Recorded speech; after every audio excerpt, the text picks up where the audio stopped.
Fala minha galerinha concurseira, seja bem-vindo ao canal Dicas do Tomazito. Deixe seu like, se inscreva no canal, ative o sininho para receber novas notificações de novos conteúdos inteiramente grátis. Estou aqui todos os dias, cara, conteúdo de alta qualidade. Vamos fazer esse canal junto, eu quero a tua participação. Deixa aqui a sua sugestão, sua dúvida aqui no YouTube, lá no meu Instagram, diego.tomazito, tá legal? Estou fazendo de tudo para poder atender vocês da melhor maneira possível, né? Mesmo aí com tempo escasso, né? Eu tenho meu trabalho, eu tenho meu serviço público que eu preciso honrar, mas enfim, a gente faz de tudo aqui para poder te ajudar. Esse vídeo está sendo gravado às 11h30 da noite, beleza? E amanhã eu estou trabalhando.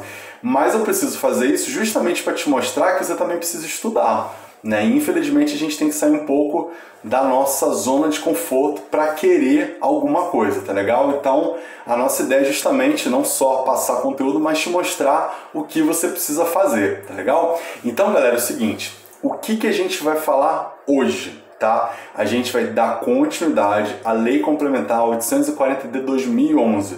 Essa lei, ela é, enfim, padrão aí para os concursos do DF. Não só para você fazer concurso, mas também para você entender a regra do jogo quando você está lá dentro do órgão, né? Que a gente já está vendo aqui uma série de regulamentos e hoje a gente vai dar continuidade, né? Algumas informações assim são super importantes para que você consiga performar e entender o que o órgão público pode te oferecer, o que você pode cobrar, qual é a sua postura, né? Vocês vão ver aqui um pouquinho sobre isso, beleza? Então, galera, hoje a gente vai falar dos artigos 145 a 180, tá? Uma lapada rapidona para conseguir passar aí para o seu supra-assunto para você levar para a tua prova. Então, começando no 145, a gente vai falar um pouco de licença de mandato classista. Diego, o que é mandato classista?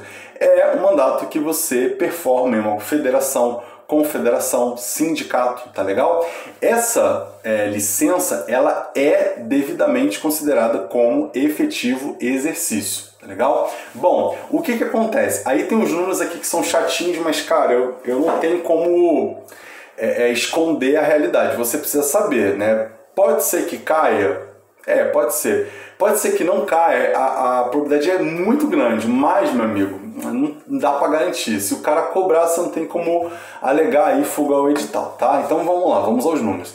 Então, cada sindicato tem direito à licença de, o que está escrito, né? 2 dirigentes a cada mínimo de 300 servidores filiados. 1 dirigente para cada grupo de 2.000 servidores filiados. Tá? E no parágrafo único, né, a seguir fala que para cada 2 dirigentes sindicais licenciados, você pode licenciar mais um, devendo o sindicato ressarcir o órgão. De que maneira? Vai pagar a remuneração da pessoa, né, vai pagar encargo, adição de férias, 13º, tá? Então é dessa maneira que é feito o ressarcimento. No artigo 147, mais uma decorebinha, que ele diz que para o desempenho de mandato em central de sindical, confederação ou federação, né, você pode haver uma licença de um servidor para cada grupo de 25.000 associados por instituição, tá legal? A licença, o mandato classista, tem duração igual ao mandato. Aí é mais simples, tá? 150, galera, já fala da licença paternidade. O que você precisa saber? Qual é o prazo da licença maternidade? 7 dias. Fechou? 151. Aí a gente entra naquela parte de abono de ponto, tá? Que aí diz o seguinte, que o servidor que não tiver falta injustificada, né, no ano, você tem direito a abono de ponto de 5 dias, tá legal? Um ponto importante que chama a atenção, que é o parágrafo 4º, que o número de servidores em gozo de abono de ponto não pode ser superior a 1/5 da respectiva unidade administrativa. Então vamos a um exemplo prático. Eu tenho 10 pessoas na unidade administrativa. No máximo 2 pessoas podem estar em gozo de abono de ponto. Beleza? Alguma dúvida? Então sigamos para o 152. Aí o 152 ele vai trazer uma série de hipóteses referentes à cessão de um servidor, tá legal? Então isso aí acontece, né? Se não houver nenhum prejuízo para o serviço, tal, né? Você pode ter um emprego em cargo comissão, consumo de confiança, né? E aí ele diz o seguinte, né? Que nesse emprego de cargo comissão ou função em confiança, tá? A remuneração ela tem que ser superior a 1/10 do subsídio de secretário de Estado do DF. 1/10 secretário do DF. 1/5 se for secretário de Estado nos demais casos. Deu para entender a diferença? Beleza, galera. Aí outro ponto que a gente coloca, né? A questão de integrante de governadoria, gabinete de deputado federal, isso tudo é exceção, né? Cargo comissão de secretário municipal de municípios, né? Cargo comissão nas áreas de saúde, educação, segurança pública, beleza? Então você tem esses pontos. E aí vem alguns outros, né? Lembra que eu falei para vocês, cuidado com a atualização da lei. Aí você vê algumas atualizações, né? Então, por exemplo, foi em 2020 acrescentado, que também inclui, né, nessa questão de sessão, cargo, comissão, função de confiança no Poder Judiciário. Cargo diretivo de órgão de classe profissionais, tá? Então isso tudo, né, foi atualizado recentemente, o banco adora uma coisinha nova, tá legal? Aí, galera, o que que acontece? A seção de servidor do Poder Executivo aplica-se da seguinte maneira, tá legal?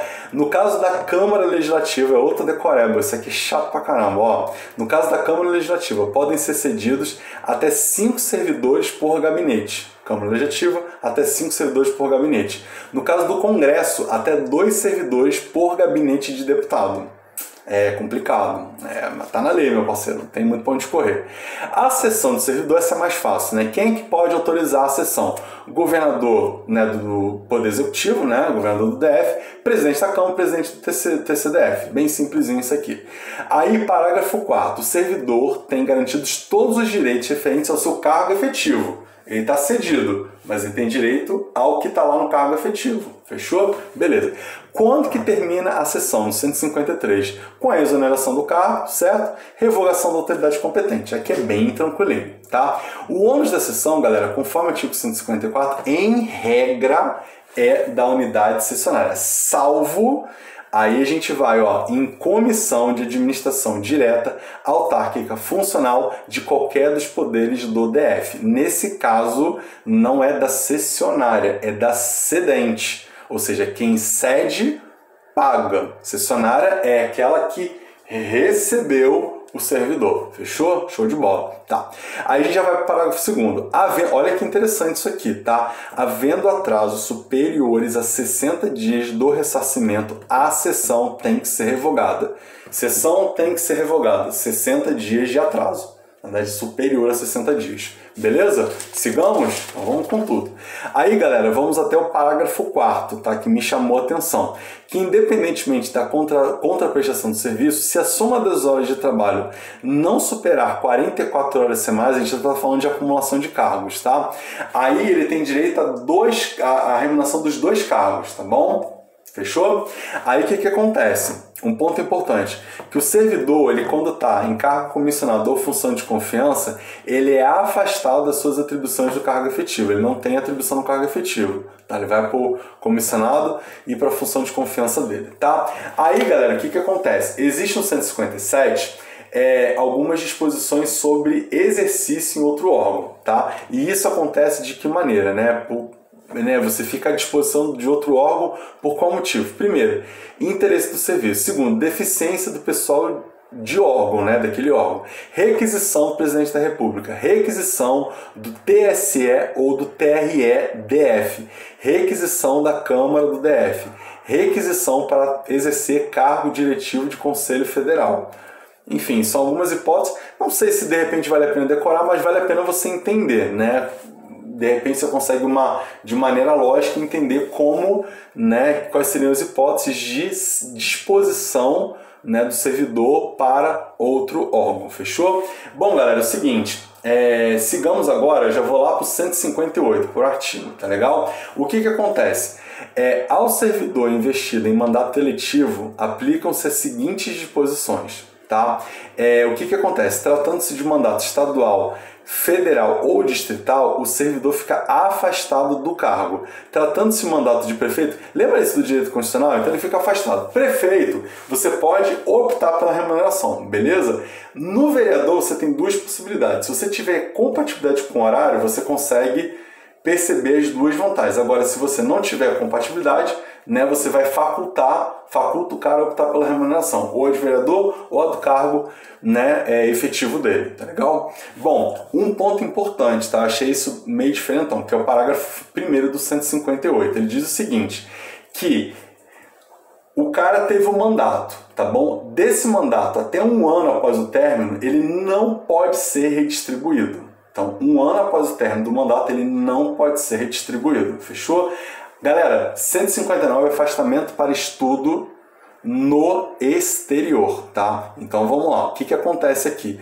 Então assim, vai ter autorização do governador, sempre a mesma autorização, governador, Câmara, TCDF, é sempre assim. Então assim, para estudo ou missão oficial, serviço sem remuneração em organismo internacional do qual o Brasil participe. Então essas duas opções aqui você tem para estudo missão no exterior. A ausência, galera, não pode ser superior a 4 anos, tá legal? Se acontecer exoneração, demissão, aposentadoria nesse período, né, após a volta, que seja inferior a 4 anos, você vai ter o ressarcimento proporcional da despesa, tá? Então você ressarce o erário, tá bom? Bom, em relação a questão de afastamento, né, remunerado do servidor, você pode ter duas opções: participação de competição desportiva ou convocado para integrar representação desportiva nacional, tá legal? Aí, galera, o próximo ponto, que é o artigo 161, ele fala do programa de pós-graduação. Aí é aquela questão do interesse da administração, você pode se afastar para pós-graduação, tal. O que é importante, prazo que é bem parecido com o direito constitucional. 3 anos de mestrado, 4 anos de doutorado, pós-doutorado, tá legal? Você não pode ter novo afastamento se for curso do mesmo nível ou aquela questão do prazo após a volta, né? Você não pode ter nenhuma concessão. Aquela mesma situação, né? Você voltou, você tem que ficar pelo menos aquele período para você não ter que ressarcir o erário, tá legal? Bom, então o que você tem que... Você tem alguns requisitos depois, né? Então você tem que apresentar o título com grau, você tem que compartilhar conhecimento com seus colegas e você vai permanecer, como eu falei, né, no cargo após o mesmo período, no mínimo, tá legal? Bom, o que acontece? Você vai ter o ressarcimento, né? Sempre aquela questão, proporcional ou integral. Proporcional, eu fiz um curso de 4 anos, voltei, 2 anos eu saí fora, então você vai ressarcir metade. Ou integral, você voltou, e aí você não apresentou, é interessante, você não apresentou o título, né, daquele grau que você foi lá cursar. Então você tem que fazer o ressarcimento integral, que doideira, tá? Bom, galera, afastamento para curso de formação, tá? Você pode se afastar, tá legal? Se tiver expressa previsão no edital e incompatibilidade entre os horários, tá legal? Aí, galera, 2 pontos importantes. Você pode ter a remuneração do teu cargo se for um curso de formação para poderes legislativo, executivo do DF. Se for fora, você até tem um afastamento, só que você não recebe remuneração, tá legal? Agora a gente vai falar do tempo de serviço. Então a contagem do tempo de serviço é feita em dias convertidos em anos, tá? É vedado proceder o arredondamento dos dias faltantes para complementar eventual período, tá? Aí no 164 ele diz o seguinte, que salvo disposição contrária não são contados como tempo de serviço o quê? São vários pontos aqui. Falta justificada, né? Questão de licenciamento, afastamento sem remuneração, né? Questão de cumprimento de sanção disciplinar, então isso aí não é contado, né? E aí também aquele período decorrido entre a exoneração de exercício e o exercício em outro cargo, né? Concessão de aposentadoria voluntária, né? Data de publicação de ato de reversão, tá legal? Aí o que é considerado efetivo exercício? Vamos lá, férias, licença maternidade, paternidade, licença médica odontológica, né? A licença servidor, lembra que não existe mais prêmio, tá até revogado, isso é de 2019, outra atualização aí, né, que pode pegar. Serviço militar obrigatório, né? Enfim, então tem todas essas opções, além, né, dos 2 últimos que falam. Período entre a demissão e a data de publicação do ato de reintegração, você está reintegrando. Então você vai ter todos aqueles direitos, né, daquele período que você está fora, porque você ganhou, você tem a decisão judicial ao seu favor. Participação em tribunal de júri, tá? E aí, galera, os 2 últimos artigos, né, o 166 e 167 aqui dessa seção, fala exatamente essa questão do efeito da disponibilidade. Então, assim, o tempo de serviço prestado, Estado, município, né, da União, o tempo de serviço sem atividade privada, isso é tudo disponibilidade, que é diferente do tempo de serviço, né? Então, a gente vai ter no número 3, licença remunerada por motivo de doença, licença por conta de atividade política, licença para mandato eletivo federal, estadual, enfim, antes do ingresso no serviço público, e afastamento para o curso de formação também entra para efeito de disponibilidade. Então toma cuidado, existe uma diferença entre disponibilidade e tempo de serviço. Então você tem que saber. Não acho que seja necessário decorar, mas você precisa saber, dá para ter uma lógica para você entender o que é disponibilidade e o que é tempo de serviço, tá legal? Galera, tempo de contribuição. Então você vai ter, né, quais são as contagens, né? Você tem contagem para tempo de contribuição, para serviço público, para serviço no cargo efetivo e para serviço na carreira, beleza? Tranquilo até aqui, galera? Algumas coisas a gente tem que decorar, não tem muito para onde correr, tá legal? O 168, ele fala daquela questão do direito de petição, é um interesse legítimo que você tem aí, que você entende que você pode correr atrás, tal. E aí o que acontece, né? Você tem aquela questão do contraditório, ampla defesa, e aí você, nesse contraditório, ampla defesa, então você tem o quê? Direito à vista do processo, direito à cópia de documento peça processual, né? Aí a cópia de documento pode ser fornecida em meio eletrônico. 170 fala de caber recurso de reconsideração naquela autoridade que expediu o ato, tá legal? Os recursos no 171, eles são de indeferimento do requerimento desde que não tenha sido interposto pedido de reconsideração e da decisão sobre período de reconsideração ou outro recurso interposto, tá legal? O recurso, galera, é sempre dirigido à autoridade superior, beleza? Tranquilo. Agora a gente vai para o 172, que o prazo para interposição de pedido de reconsideração ou recurso, isso é importante, 30 dias, beleza? Contados da ciência do interessado. 173, ele fala da questão do despacho, né? Então você tem 30 dias para recorrer e 5 dias é feito o despacho do requerimento de pedido de reconsideração ou recurso. 174, ele fala que em caso de provimento de pedido de reconsideração ou recurso, os efeitos retroagem. Você ganhou o recurso de reconsideração, os efeitos retroagem, beleza? 175, galera, fala do direito o direito de requerer. E aí o que acontece? Tem duas opções que você já deve saber do direito constitucional, que é os 5 anos da demissão, cassação de aposentadoria, 120 dias nos demais casos. O que chama atenção, que pode ser cobrado em prova, é que também é de 5 anos quando você tem interesse patrimonial ou créditos resultantes da relação de trabalho. Esse aqui é o mais importante, porque isso aqui normalmente você não estuda no direito constitucional. Então, pode ser cobrado na prova. 176 diz que o pedido de reconsideração e o recurso, quando cabíveis, interrompem a prescrição. Então, meu amigo, recorreu, reconsiderou, né, o teu pedido, então vai interromper a prescrição. Então, o prazo da prescrição, ela literalmente para, tá? Isso é importante você entender, tá? O 178 diz que a administração pública deve rever seus atos em qualquer tempo, quando derivado de vício. É aquele famoso princípio da autotutela. Então você pode, né? Defeitos sanáveis, você pode convalidar. O direito à administração de anular os atos administrativos, você já deve ter visto isso, um direito administrativo de 5 anos, tá? E o 180, para a gente finalizar aqui o nosso estudo de hoje, são os direitos do servidor. Galera, muito tranquilo, eu vou ler para vocês, mas vocês vão ver que é lógica pura. Exercer com zelo as suas atribuições, aquela questão de manter-se atualizado, agir com perícia, estar sempre atualizado referente aos seus dados cadastrais, já falamos isso, observar regramento legal, cumprir ordens superiores, exceto quando for manifestadamente ilegais, levar ao conhecimento de autoridade superior falhas, né?